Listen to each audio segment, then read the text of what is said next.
tried to knock you out. They tried to kick you where it hurts. You got up, you kept going. That was in there. I think they know the writing's on the wall. Maguire, Senior, back to Maguire. Danny Maguire, leads. The young hero to win the grand final,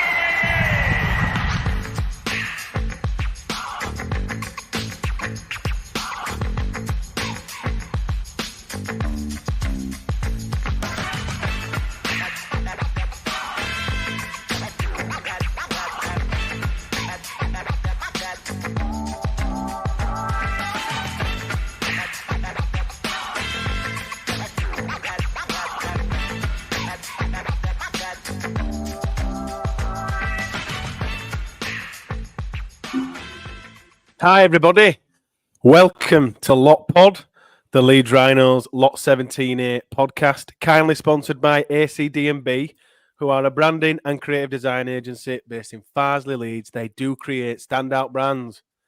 So any companies out there need a brand new logo or a brand refresh, just get in touch with ACD&B.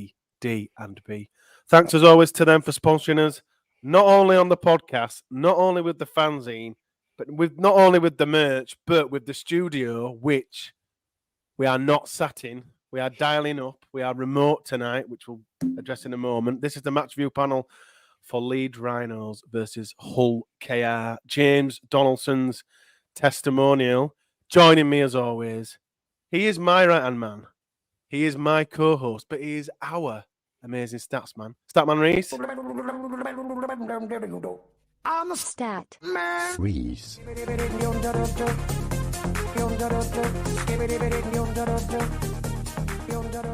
How are you? It's a bit disappointing to be not with you in the same room. I feel like I've seen loads of you recently, and I'm not seeing. It feels like I feel a bit I lost. don't want not to being see with you your tonight. testicles. That's true. So, Is that why we've gone back to the virtual? Is it? Yeah, seeing your nuts last time was a bit.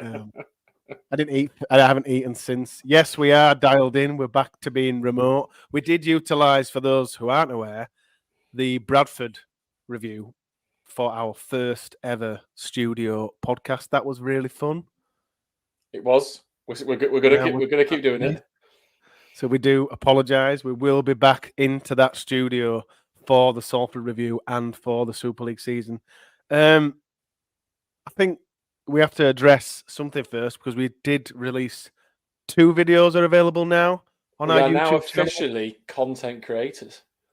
Officially content YouTubers, because the Rhinos very kindly invited us down to the official media day where the players were all up for debate to speak to them. They had all their pictures and all the new kits and things.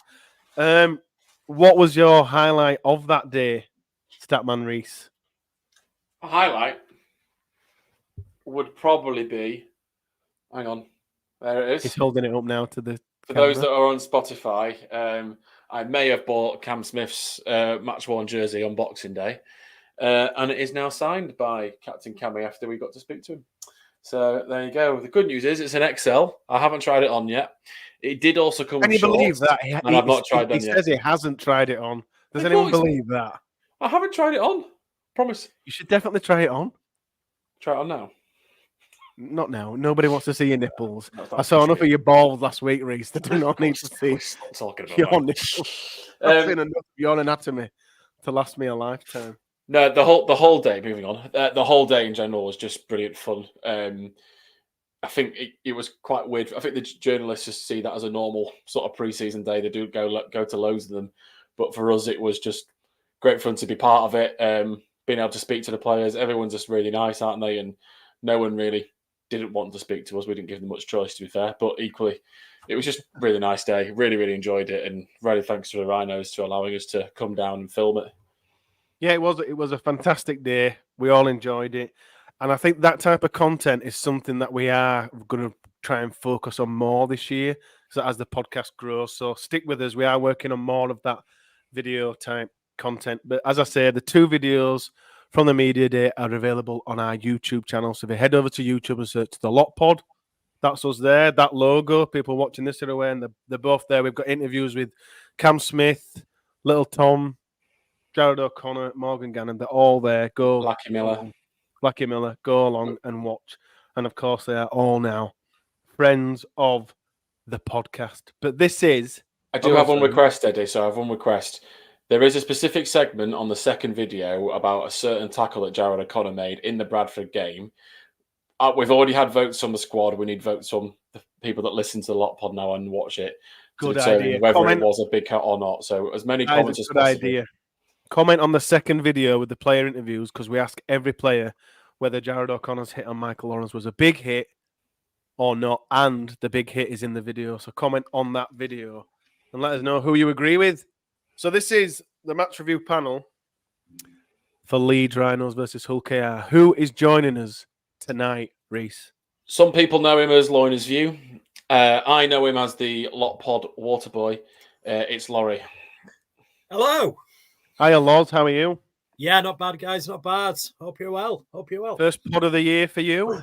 I know it's been a while actually. I can't remember last time I was on. So you are always inviting me. Always welcome. Always. We'll start in true Lot Pod fashion as we always do. Positives, Statman Reese. What can Leeds Rhinos take from this game in terms of positives? We have a halfback pairing, but we have a very good halfback. when Brodie Croft set up Lachie, I literally just screamed, "We have a halfback!" I was just so happy. So I mean, there's absolutely tons of positives, and me and Laurie might have to take turns of this. But I think for the first one, straight off, you spent money on a player, a lot of money in a player, a lot of money that we haven't spent that much for a long time. And it's only one game, but yeah, we've got a good player there. There's no doubt. Laurie, do you agree? 100%. Him and Frawley were superb. The one thing that you could tell that was a lot different to last year was how much in the middle of the park there was stuff happening, which compared to the last year and 18 months, not been there. Absolutely nothing been there. We looked dominant at times. We looked like players knew what our halfbacks were doing. There was actual general, wow, I'm going to go this way. I'm going to, you could tell. Frawley were putting kicks in that were perfect and challenging.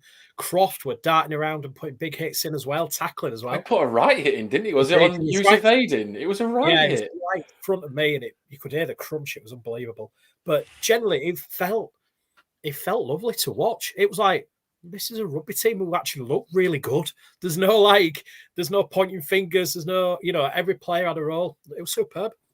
We say this every season, Reese. Is this our third season, fourth season? And we say this I ask this question every. I probably will till I die, till ever this podcast stops. Does this feel different now, Reese? This pre-season, this side with the recruitment we've had. I know, just been some repeater last year. With the recruitment we've had, with the money that the club have invested, it just in Croft and Ackers alone. Does this feel different, Reese? I'm going to say it looks different because it does feel different, but that's what we always say. But what you can see the difference now. As Laurie was saying, the structure in attack was far better. At points last year, I had no idea what we were about to do, and it looked like I think that transpired on the pitch. But you could clearly see from attack and defense, the structure was so much better. We didn't have a lot of the ball in the first half, and I thought we defended second half well. Rhinos. Yeah, well, it was really hard with the wind. The wind was blowing right down the pitch, so it was always going to be a bit difficult. But not only does it feel like different, it looks different. You can see the reality of that feeling. There was one point in the second half where I just watched Frawley for about a good 5 minutes, and the amount of ground he covered was ridiculous. And he was telling people where he wanted them. He was, getting the ball, being creative, and then, and it was just like I haven't seen anybody do this for so long. It felt unique. It felt like, ooh, we got somebody. I mean, sorry, what were the halfbacks called that we had last 2 years? Toss. Exactly. So now we've got these two, and it feels great. It feels like the forwards are getting balls to run on. So that we've got a hooker who's literally lethal in both directions. We'll come on to him later. But it felt lovely yesterday. We're looking at Brodie Croft. We might as well talk about him now, I think. We might as well just go straight from the top. Number one, best player in the league, man of steel. He put a beautiful kick in Well, first of all, for the first try, a beautiful step and put Lachie Miller in for a tap in. Kind of a different halfback role. But then off the back of that, he put a beautiful kick in, grubber kick for Morgan Gannon's try. And then supported, we'll kind of talk on that more, but supported little Tom's burst through off Dono's ball and got a try off the back of that. In those three plays I briefly touch on there, have we just seen three halfbacks in one there, Reece? I think there's an element of that. Yeah, I think you've got some halfbacks that have got a great kicking game, but maybe not had the step and the elusiveness that Croft showed in the first one. And it wasn't really, it wasn't a massive step. It wasn't, he just completely wrong-footed someone. To be fair, it was a good line from Lachie. Lachie realised there was space, and it was a good pass. His try, so the last of the three, his try, it's something that a classic Danny Maguire would do, following up on the support on the shoulder. And that's, that's the sort of stuff you want to see. So he's definitely more the running. He's the running six out of the two. Frawley was the one that was controlling the game. He put a right boot on one kick. It was so high and right on the money. But yeah, Croft is definitely. You're not always sure what he's going to do, and I think that's great. I'm not sure we haven't had many players like that. Laurie? They almost seem to be already a bond between Frawley and Croft. I thought there were times when they knew what they were doing already, or as in like what each of them were doing, rather than as a unit. That's for me already a good sign, because it's almost like, we know what our strengths are, what our skills are. And like I say, we'll come on to the Croft try, which he scored in the second half. But the directional play that they both had, just not else. And I'll tell you what, Croft, one thing he does is he keeps people motivated. You could see it. He was G very vocal. Yeah. So in terms of this combo then, Reece, it's incredibly early days. It's the first game. But did you see enough? Did you see more? Can I say this? Should I say this? Have we just seen more in one game than 2 years of the other two? I mean, let's not forget that Austin did give us some good run of games, and as a combo, sorry. As a combo, I'd probably say not quite. Doesn't that say more about our previous years than? I think it does. Like, again, I'm trying to keep my feet in the ground a bit with this. I'm not going to. Don't bother. I'm with you. Trouble's coming. Don't worry. We'll get to it. But I think I'd actually rather say that we saw more as a collective spine yesterday than I think we've seen in the last 2-3 years. And I want to include Miller, Ackers in that, and probably Cam as well in that spine role for us. I think we definitely have seen more in that one game yesterday as a collective spine than we have in previous years. Yeah, I agree with that, Laurie. I thought Cam actually played a massive role yesterday. Yeah. He almost was like, he was almost leading the pack, but letting the half. He was basically doing a proper loose forward role, which we haven't seen him being able to do for a while. He played way more direct, didn't he? Yeah, and that looked so much better for him. It was almost like he was going. It was almost less pressure on him. If that probably makes more sense. And it's probably how he's wanted to play for 2 or 3 years. Yeah. But he's not been able to, because he's had to do the donkey work that the other two donkeys haven't done. Yeah. Like, I think look back to some of the games last year, and Cam had the ball and he was trying a lot, and there was no one around him, or he had to. You would take the carry in, but he'd take the carry in after trying to force something. Yesterday, it was very clear what he needed to do, or what he wanted to do. If he was going to take it in, he ran it in hard and direct, and he did still do quite a bit of ball playing, but not as much as I thought. Actually, I was quite surprised at how direct he was playing, but he had a really good game. Well, it frees him up now. We have those two there to kind of work on, so he can kind of adapt his game and play how he likes. Andy Ackers obviously has that relationship with Brodie Croft. How do you think he went yesterday, Laurie? He was good. He looked very good, and he's very quick off the mark. Now, it's going to be interesting to see how him and O'Connor go, because it's going to be a lovely little interchange, which could impact on games really big time here. If we've got a tiring opposition, that switch between them both is going to be crucial. And Yeah, there were times I agree. yesterday where we did that a couple of times. I switched around, and you could see the impact both of them made. I thought, Yeah, but I yeah, agree. for me, I think it's a brilliant signing. It's something we've needed. Just another hooker who can get that impact into the game rather than relying on Jared all game. So yeah, I think he played brilliantly yesterday. I thought. I felt that I don't think there was much between him and Jared yesterday. No. To be honest, I thought Jared played really well when he came on, and Akers played well as well. I think one thing I will give Akers over Jared. Jared, I still really like you, by the way. I know I'm Friend of the pod. that was big here, friend of the pod. Yeah, you But are Ace. Yeah. One thing I will say about Akers is his distribution is very, very good. You know, the quality of pass is a little bit better, but that's something that Jared's working on. But yeah, you can tell he's a very good player. But I think, like Laurie says, I don't think there's less between them than I thought. The other thing that I don't know if you noticed, and it was, I'd say definitely from hooker position, was how quicker the ball went. Right, because I was stood behind the sticks, you could see the directional play, how quickly it moved left to right, which we haven't seen that from a few years in terms of directional play. Instead of, I know we've been on about going forward and everything, but like moving from left to right, we were superb. I thought at times yesterday, really, it's going to shock a few teams when we start playing like that. I think friend of the pod, Jared, what can be overlooked is he's only been a hooker for one full year. Yeah, last year, 1 full year. And I think the fact that you can't really tell, if someone with fresh eyes were to look at that Leeds squad when Jared, friend of the pod, Jared came on and played, you won't be like, he's new to that role. And I think that's the biggest compliment we can pay Jared. And I think the fact what you've both just said there is that there isn't much in terms of Akers and O'Connor.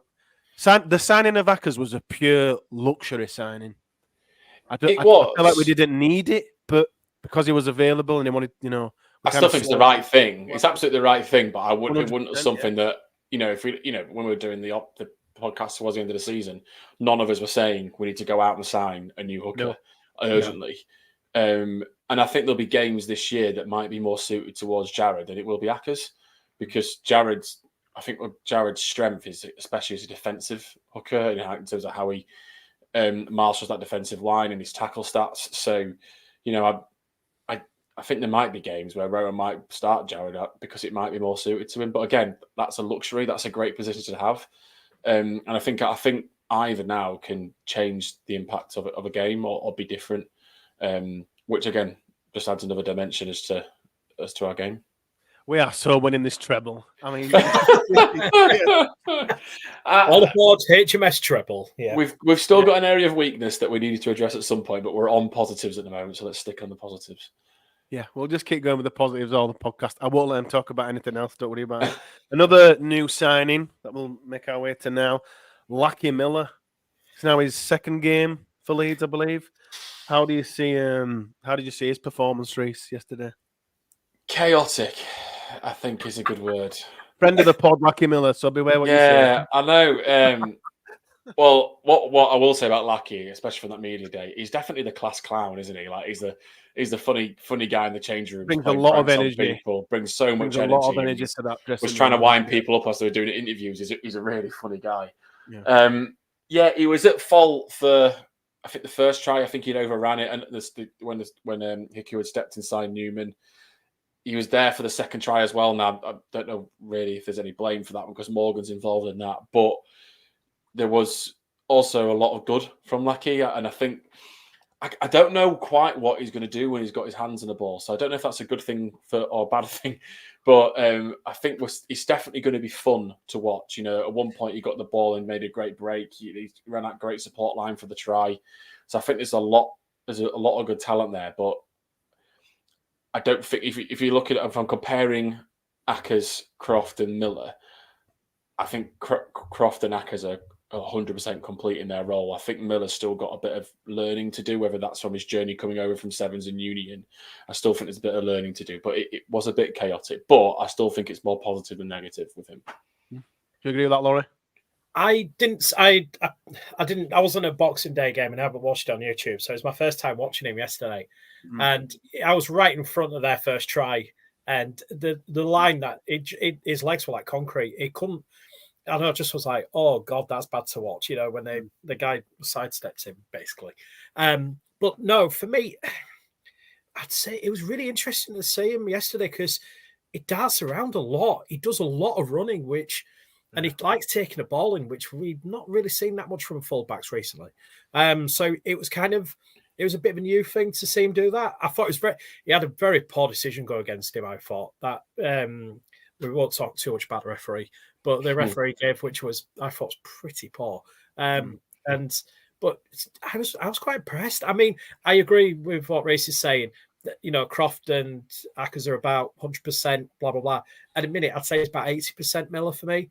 He just needs to just fine-tune some elements, and he's going to be brilliant. But already, he looks, attacking-wise, he looks dangerous. Defensively, he just needs to work on his, awareness, I think. But otherwise, I think there's more positives to gain from him than negatives, I think. I think that just comes with game time. Would you agree with that, Reece and Loz? He didn't play much in the NRL, like kind of what Reece said. He's kind of flitted between the Sevens and then were he at Cronulla, and then he were at the Knights and get a few games here, a few games there. I think a few games at Leeds, and he's settling in that fullback role, which is definitely his for the year. And I think he'll flourish in terms of how many tries Lachie Miller will score next year. Are you expecting him to rip it up? Because I am, but that's me. But what about you two? Do you expect him to get a couple of tries, to get loads? On your predictions, we're going to be scoring about 500 tries this season. So I'm not. That's just Croft and Paul. Yeah. I think 10 would be a really a good haul for Miller. I think if he hits 10 tries, I think that'd be a really, really good haul. I think he's also got a role to play in setting up tries as well. So if he sets, or if you add assists and tries together, if he hits 20 collectively of those two, I think that's a very, very good season for Miller. Loz? I think he could score quite a few, to be fair, but he's got that attacking awareness, hasn't he? He knows where Croft. It almost felt like he knows where Croft was yesterday, and if he carries this on, he could score quite a few. Like I say, it's just, I'll go with 15. In our YouTube comments, Mark, one of our regulars, says 20 tries, and Paul Ramsden says 15. I agree. I'm more in the Mark bracket, but I'm just gonna go ahead of him. I think he'll get 30 tries this year. Lachie Miller, absolutely adamant. No pressure. The minimum, he'll get 30 tries. I just think he's going to absolutely rip it up. Leon Ruan scored yesterday, which were nice. He looks to have had a great off-season. He looks physically like he's been on that Max Simpson, Ivan Drago program. My question here is, and it's something that we've discussed in the WhatsApp group previously, is could he play that kind of similar role to what's his face, who just left last year? Sam Walters, who's also injured, by the way. I think he broke his collarbone, didn't he? Playing for Wigan. I don't want to wish anyone get injured, by the way. So, but yeah, I'm lucky for Sam. But yeah, I think. Do you think he'll play a similar role in that? Because he seems to have bulked up a lot. It's going to be exactly the same debate. Is he a prop or second row? Do you feel that's the way it's going, Reece? Well, I hadn't heard the prop thing, and I hadn't thought about the prop thing until it was mentioned to me. And then the more and more I watch him, I can see it in the similarities in the same conversation with Sam Walters. He did not look out of place yesterday at all. He played really well, and I just look at the depth at second row that we've got. Again, Martin, Bentley, McDonnell, Morgan Gannon. I just don't. I know you make Mikael Gudemond as well in that prop / second row role. I don't see where Ruan will get many games at second row, and I think with the depth at prop we've got, I think he's more likely going to get game time in that area, and I think it could work. But he was excellent yesterday. Took his try really well. Defensively was spot on. I don't think he missed a tackle. I'd be very surprised if he did. Worked really hard, but yeah, I think I think there's a great player in there. But I think you're right. I think he is filling that same role that Sam Walters did, because we're probably going to be having exactly the same conversations. Is he a proper second row? Laurie? He looked good. He looked very good with the ball, and he seems to be growing. I know it sounds daft, but he's bulked up. I thought he looks a lot better for it. He could be a useful tool this year. I think if, say, for instance, we do unfortunately pick up any injuries, he's going to be there. You know, and to be fair, he could even be there first game knocking on the door. But I agree, Reece. I think it's going to be an interesting debate where he plays. I really do, because he could fit both roles. I think the issue is it's up to him what he wants to do, but he is a young kid, isn't he? So it depends where the club see him going. But it looks very impressive. Yeah, I agree. And I do think that Reece makes a good point again. Second time on the pod, we're not doing bad, are we? That Gudemond is very similar in terms of Ruan, where we've got that kind of hybrid player where they can play a bit of prop and a bit of second row. In terms of those two players, Loz, Gudemond and Ruan, do you think any of them, if everyone's fit, come Salford or come a couple of games into the year, are either of those, you kind of mentioned Ruan there, that it might be in the 17, are either of those breaking in for you? Depends. It's a tough one. It's really difficult. Because, you know, it wasn't too long ago we were there going, oh, have we got enough forwards? And now it's starting to get a bit. We've never got enough props. I still think we're light at prop, but someone out of, well, we were told that Bentley looks in the best shape he's been. You know, Matt Shaw was raving about James Bentley, but I generally don't know how. If you picked, let's just pick it by number. If you picked Bentley and Reece Martin, who are you leaving out of McDonald and Gannon on the bench? And then you've still got Ruan and Gudemond to consider. And you're going to have a hooker on the bench as well, aren't you? Let's be honest. I know who I want to miss out, but he seems to get picked quite a bit. But I would not be having Sangare in that 17 if everyone's fit. That's exactly what Duncan that's what brought me to it. And I don't think I'd even have Sangare in the 17 against Salford, because I'd rather have Ruan and Nicholas Watton as the little Tom, friend of the pod, has to play. Yeah.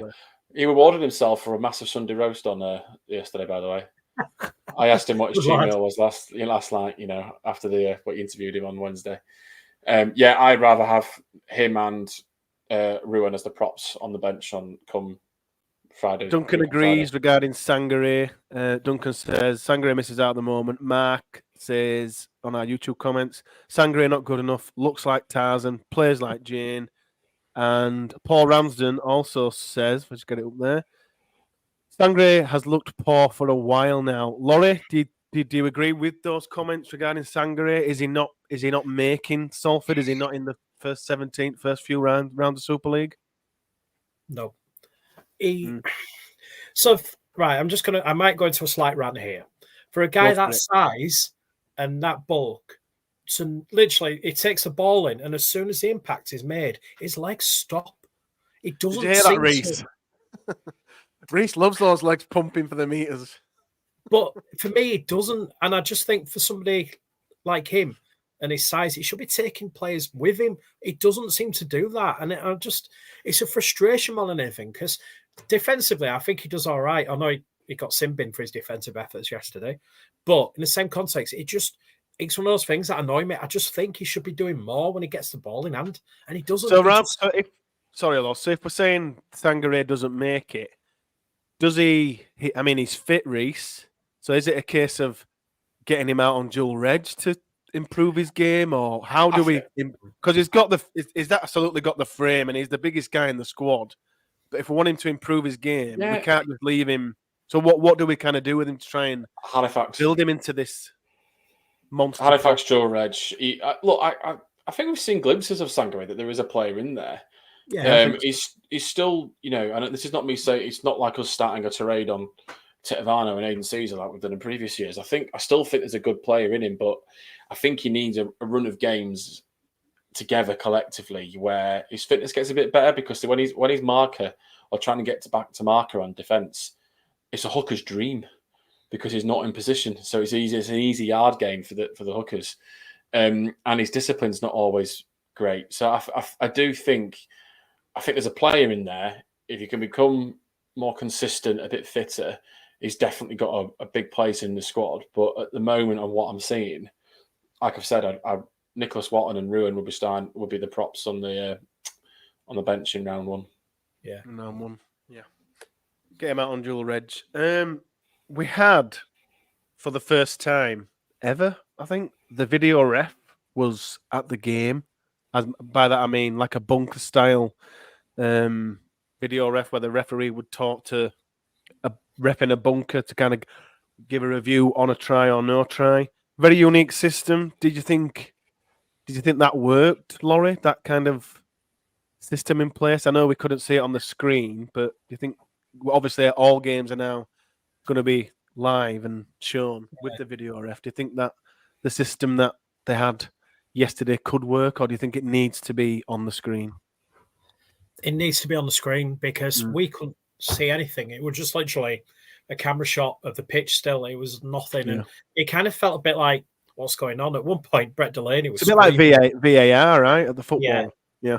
There was one point where Brett Delaney were bringing water to OKR Black Boys and he was just screaming at Kendall, what's going on? Get on with it. And it was just like, you could hear every word. I think, and it was just like, yeah, we all felt like that. And it feels weird not being able to see anything on the screen. It was like, it was like Rose tried, it went straight to the video screen. I mean, it was a clear try. And it almost felt like Kendall just testing the equipment out almost. But yeah, it needs to be shown in the ground. We can't just have it not shown because it just leaves everybody going, what we're waiting for. It creates a bit of, not aminosity, that's the wrong word, but it creates a bit of tension, doesn't it? Reece, do you think they did this in this particular style? By that I mean not showing it on the screen and kind of going to this bunker. Did you think they tested it that way because that's how it's going to be? Honestly, I've no idea. I haven't read anything to say that is the case. Very little. We've had very little information. Yeah. It's making me think and panic, to be honest, because I agree with Laurie that we have to see it on the screen. And if the way they're going to get around it is going to this bunker where no one knows, that's going to pull tension out of it. I think it kind of withdraws from the game a bit because when you're watching, I mean, I always remember. I can't remember. It was I think when Leeds played Bradford back when Bradford was still in the Super League, and there was one try. That's a long time ago. I know when we scored it in like the last minute, and they had to check about 8 things before it finally got to the try. But in each of those moments, like all the fans are watching it with like massive interest and reacting to it live. Yeah, and I think that element is massive of the game. It creates a bit of tension between the away fans and the home fans. Creates that contest. It fuels the game a bit as well. If it's slightly controversial as well, the fans will get a bit more, or maybe raucous. So I think we have to see it. I will be really annoyed if we cannot see the decisions whilst the games are on because, what I don't. How can we understand what's happening? Because you can't hear the calls, can you? You just have to judge it on what the referee does as a gesture. But it has to be on the big screen, in my opinion.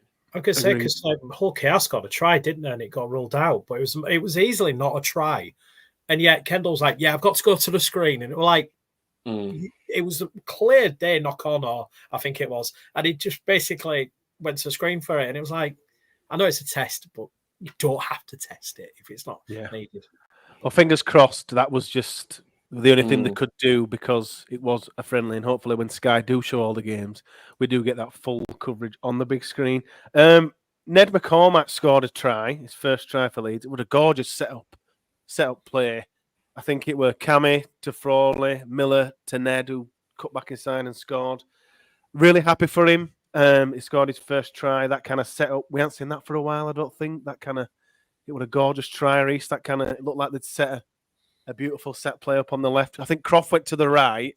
Yeah. Obviously that happened a lot during the game. Croft took control of the right-hand side and Miller and Frawley had the left.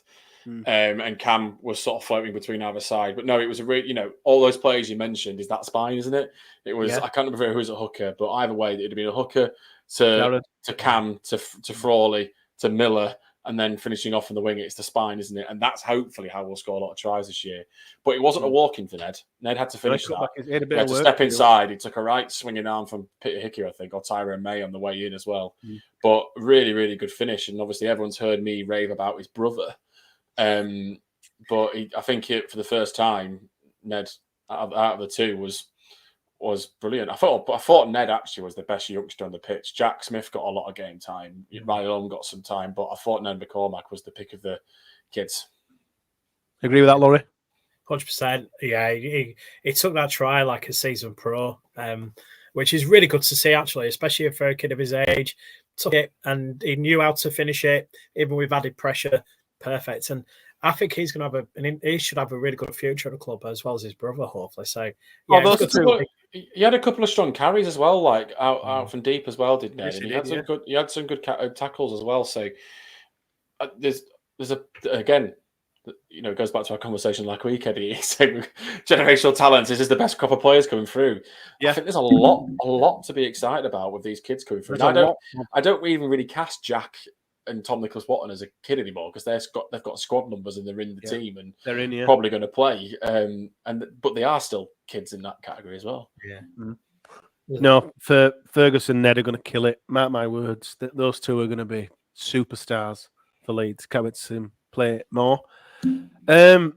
Brodie Croft, we briefly mentioned it earlier, put a lovely kick in for Morgan Gannon's try, but something that was fantastic. Great kick, great finish. Great seeing Morgan play, by the way, to see him back. But in the build-up, Croft will get the plaudits for the kick through, rightly so, but in the build-up to that, I thought Jarrad did loads of good work. Friend of the pod. I thought he kept the ball moving beautifully, kept us moving, played so well again. But just on Morgan Gannon, great to see him playing again. Looking well. Went off with an injury. Have we had any news on that race at all? Rowan said it was more shot. It was a shoulder injury, not a head knock. Obviously, no. I think you felt the whole South Stand was like, "Oh, please, no, not again." No, yeah, not but again. It was because it was a monster of a hit as well that he put in as well. But what made it look weird was he stumbled as he got up, and I think that's what everyone made it contact. But when I remember again, his shoulder looked dead as well. So I wasn't quite sure myself whether it was a head injury or if it was dislocated shoulder at the time. But yeah, I thought Morgan it was probably the best performance we've seen of Morgan Gannon since 22. Like last year was a difficult year because of concussions, because of him getting played at halfback out of position. He was brilliant yesterday. And to be honest, I reckon if it is a shoulder injury and it's all right, it's caused a proper selection problem even further at second row. Because out of the four, he'd be the easy one to leave out because of his concussions and just give him game time because he's the youngest. But if he's going to play like that, again, we've got a serious issue of selection at second row. If we do get, let's call it 2022 Morgan Gannon, Laurie, does that version of Morgan Gannon start in this Leeds side? Where does that version of Morgan Gannon come in with Reece Martin, James Bentley, James McDonald? He's in the first 17, isn't he, every week, if he's playing like that? But is he, though? Because you've got McDonald and then Bentley, and if we get 22 Bentley, and then we get just Reece Martin, because that's just Reece is just very 24 Reece Martin. Just like, I just don't, I really don't understand what Rowan's going to do. Yeah, but it's an interesting dilemma, though, isn't it? It's one of those where we actually have a dilemma, which is positive for a change. Because let's be honest, last year we didn't have any positive dilemmas, I don't think, in terms of forwards. The only dilemmas we had were about us being shite. Yeah. Wondering, like... How did we get out of this shit dilemma? Yeah. Whereas now, like yesterday, we looked, as in, like, the forwards, they were all staking a claim. They're all going, look at me, boss. And that felt quite good, actually. I mean, is Gannon going to play? Will he start? I think maybe, but I don't know. Is it guaranteed? Would you say he's guaranteed a starting slot? Would you start him? My choice would be Gannon and my choice would be McDonald and Martin. With Bentley on the bench, I'd still think Gannon might need that time, but it can change so quickly. We haven't seen Bentley for a while either. Yeah. So I think he's got, I know he's been on a sober age journey, and there's a lot of comments about how good he looks, in general, and in his own health and what he's done in the off season. But we haven't seen that. We haven't seen him yet. So it's a great problem to have. I'd much rather have this problem. I just hope that we don't have any fallout, because players want to play at the end of the day, and that's down to Rowan to manage. It's a long season as well, though. People will need time off. We're going to have injuries. It's not everyone going to be fit all the time. So Morgan will slip in there. It's like Pete Long said in the YouTube comments. There's time for Gannon to kind of slowly progress into that, because he kind of got the concussion, came back, got the concussion. Then did he get a second one? Did he? There was definitely 2 concussions going so on. So obviously it could potentially snowball into an issue. So I agree with Pete and people in the comments.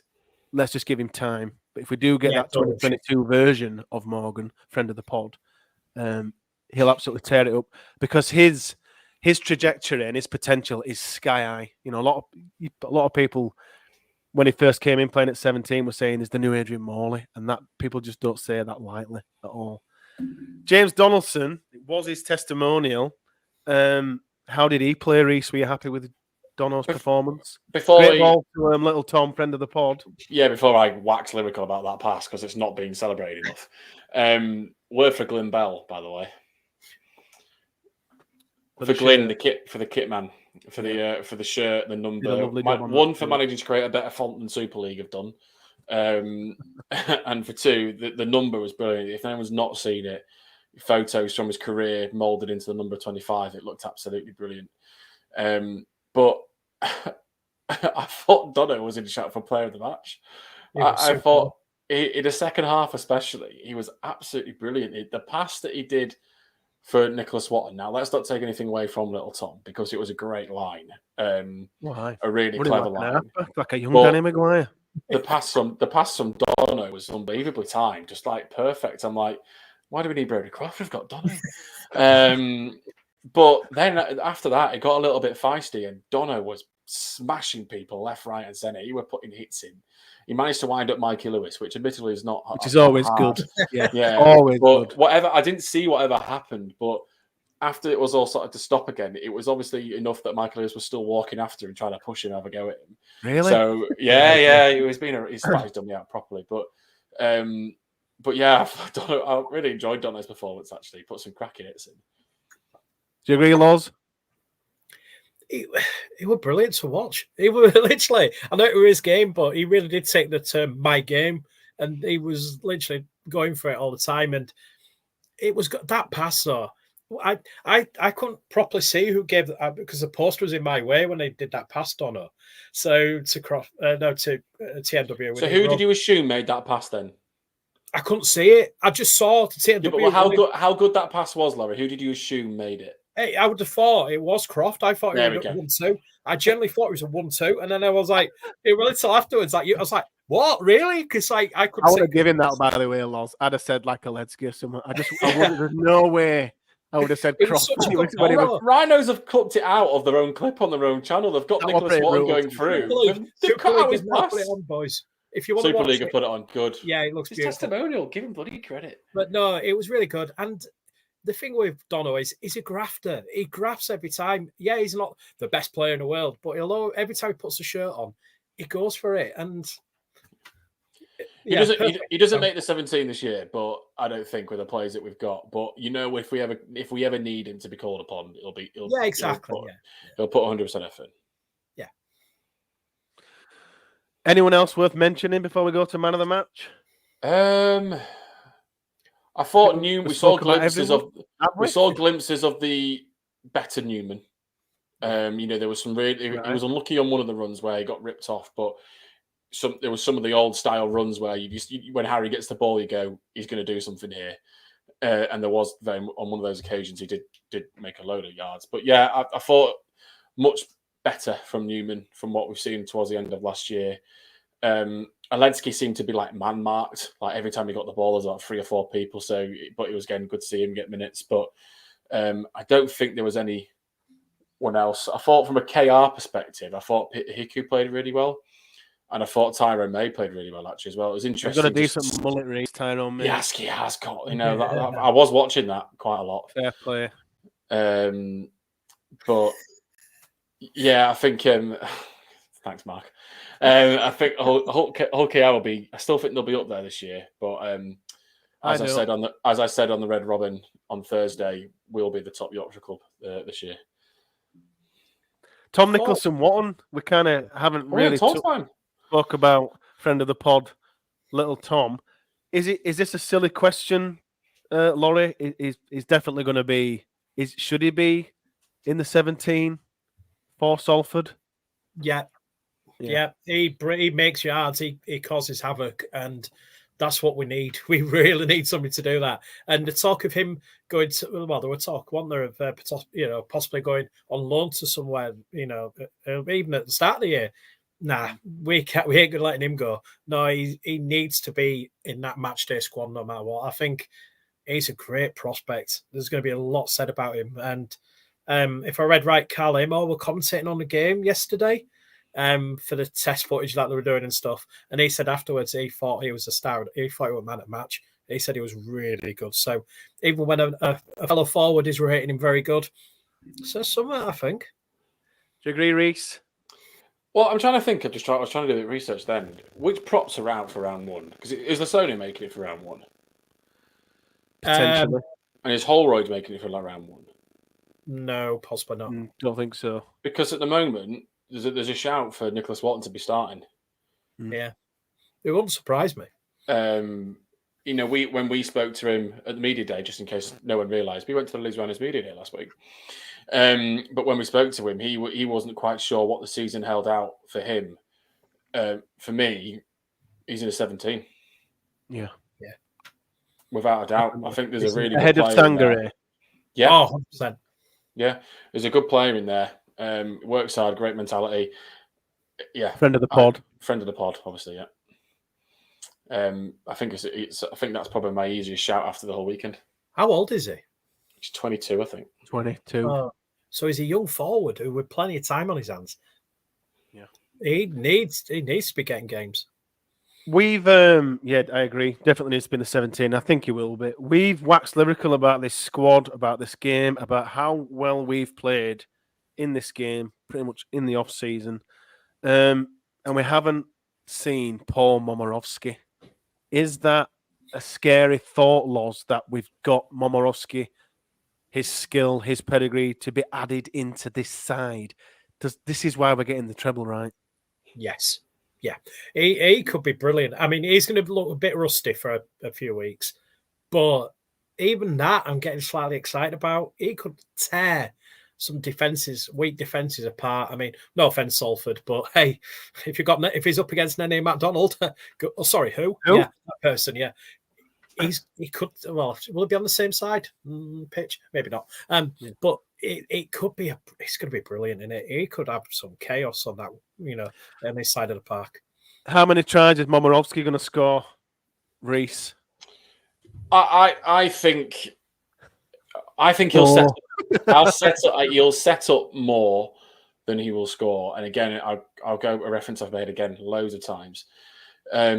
When Ash Hanley scored like 27 tries in 1 year, I think it was Liam Sutcliffe that was his centre. I think Momorowski will play a similar role to that. You're talking like Ned McCormack's try. That's the sort of try that Momorowski will be setting up more often than he will be on the end of. So I think Hanley will be the greatest beneficiary from Momorowski playing. But I still think he could, again, someone like him should be aiming for 10 tries. I think for a centre. Yeah. 36. Thanks for that. 36. It's slightly more than Lachie. I just think he's going to get on that edge and just, smashing it into the corner. Anything else before we go to man of the match, gents? Anyone else? I think we spoke about everyone and everything. Roberts, I thought, played okay. I was quite surprised, actually. Ball in hand, he did the Ginger Brotherhood well. I was quite impressed. I was about to say, I think we were sure to say about Ginger community, but you said it, so that's fine. So it's all right. Daryl Alfort's no, let's not. No. But no, I generally overall, I thought I know the scoreline doesn't say it, but I thought it was a really good performance from pretty much every person who stepped on the pitch yesterday. Man of the match. Well, honorary mention to James Donaldson because it was his testimonial. Fair enough. Well played, Dono. Did he get a head-eye shot? Yes, he did. He did. Welcome back, James. It took a while. It was quite disappointing. Kendall was disappointing for a number of reasons, but not giving him 5 penalties for a high tackle was probably the worst thing he did that entire day. But no, we did get one eventually. I think it took about 65 minutes. He's back in form, then. But do you know what? I think it's difficult. I'm going to go because he spoke to us on Wednesday, little Tom. I agree. Friend of the pod, little Tom Nicholson-Watton. Laurie? Croft. It don't matter who you say now. You Yeah, say it doesn't matter. you like. I'll take it. He's fine, No, but he did have a very good game. I'll give him that. Very good. Yes. And Mark agrees with us in the comment. What the hell is that noise? No idea. Tom Nicholson-Watton, officially the Lot Pod man of the match. Anything else before we finish up? I think we're done. I think we're done. Interesting results in the friendlies, but I said it's pre-season friendly, so they can't always be read by. But Salford, maybe not looking the best for round 1. Let's wait and see. You mentioned Salford there, and we mentioned Paul Momirovski. He hasn't played in pre-season. He hasn't played. In terms of Salford, is he going to start, boys? Would you put him straight in? Yeah, straight in. I from the comments that we've saw, I feel like he's one of these players that he will still be doing work. He will still be in fitness. Yes, he might not be match ready. He's back this week. He's still got a week and a half of training with the lads. I think if you've got a player of that capability or that experience, he plays. Yeah, 100%. Agreed. Straight in Momirovski. 2 tries as we smashed Salford by 44 points. Thanks, everybody, for listening. Thanks, everybody, for watching on YouTube. Don't forget, I don't think we've mentioned it, but we did go down to the media day at the Rhinos, and those 2 videos are available on our YouTube channel. If you go over to YouTube and search The Lot Pod, hit that subscribe button. You'll be notified every time a podcast gets uploaded to the YouTube channel. Thanks, Laurie. Thanks, Reese. Thanks, everybody, for watching. We'll be back to review the Salford game, round 1 of Super League, as Leeds begin their journey to another historic treble. See you then.